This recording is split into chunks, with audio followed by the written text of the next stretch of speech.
Forza Ferrari! Charles Leclerc has stuck it on pole position. Holy moly, no one really seen that coming. Well, I say no one really seen that coming. I mean, at the start of the weekend, no one seen that coming. But after this morning, I had faith that Leclerc could potentially mix it with the Red Bulls, and he's done that. Because you know what? He is obviously, in my opinion, the fastest man over one lap. It's no coincidence that he is the guy to get pole position this season other than a Red Bull, because you look at the fact that it was this track as well. He got it in 2021, he got it last year as well, but 2021 is the one that sticks out because it's a car that really shouldn't have been on pole. Now if you look at the times, which we're going to look at right now, he is 8 tenths clear of his teammate. 8 tenths in F1 is massive, right? And if you take, say, Leclerc did a similar lap time to Sainz, it looks about right. It looks like Red Bull have got like a 6 tenth gap over the rest, but Leclerc has managed to find it. Now, obviously, maybe the Ferrari car's improved massively this weekend, and he's able to extract it.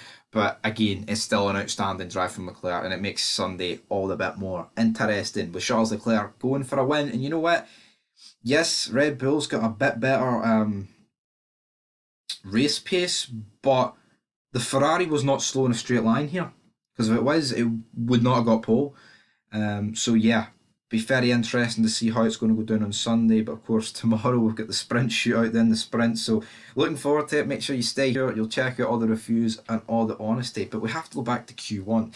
And for Q1, we'll just talk about the bottom five. De Vries bends it. You know what? He was looking good in practice. He looked like he could have got into Q3 just like his teammate. But he didn't, and he binned it, and yeah, you can't be afforded that, especially not on big Helmut Marko's birthday weekend, son. Gasly, straight after this red flag, bins it himself. Not what he needed after Australia. Kevin Magnussen had issues as well. Hulkenberg, just ahead of him, didn't really have any issues. Car's just not really that good here, even though I thought it would be a bit better. Guan Yu Zhou, 16th. Then we had Logan Sargent. Him and Albon will be disappointed. Albon blaming Sainz though for blocking him, so maybe there'll be a penalty there for Carlos Sainz. Ocon not good in P12. I expect the Alpine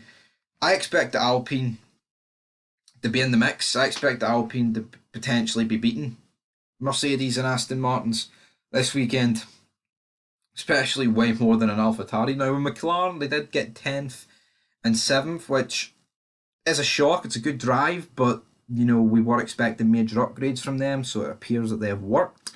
As for George Russell, P11, Mercedes just nowhere, man. They just look lost in that midfield.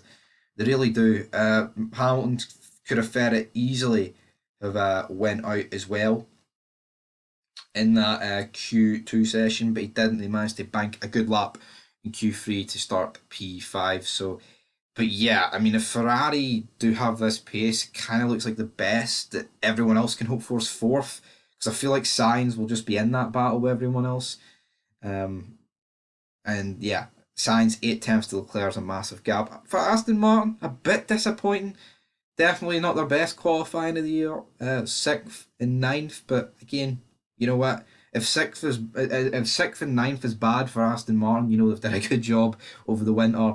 And for Red Bull, I think they'll be disappointed. I think they expect here they'll be massive favourites going into this weekend, rightfully so, and they've kind of not they've failed to live up to that by getting second and third. But you know what? Perez has been close to Verstappen in the morning and now in the afternoon, and it sets up the race for a really nice grid. So yeah, and for tomorrow, I mean, I would not bet against Charles Leclerc to get the sprint.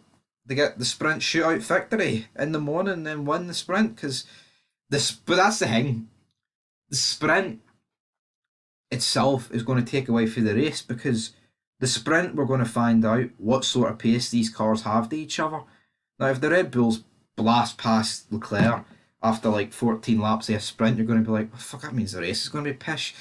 So yeah, I think that's an element that you can definitely take out of these sprints. But again, that was still in the last years and all that stuff. But then at least then it means we've got two. If say Leclerc does get it tomorrow morning as well, it means you've actually got two races of where there's a Red Bull having to overtake a Ferrari, so it makes it a wee bit interesting. But anyway, guys, that is it for your F1 2023 Azerbaijan qualifying results review reaction. But until tomorrow, that is us. Might be doing some more retro races reviews, so make sure you check them out as well. But like, comment, subscribe, hit the big red button, and peace.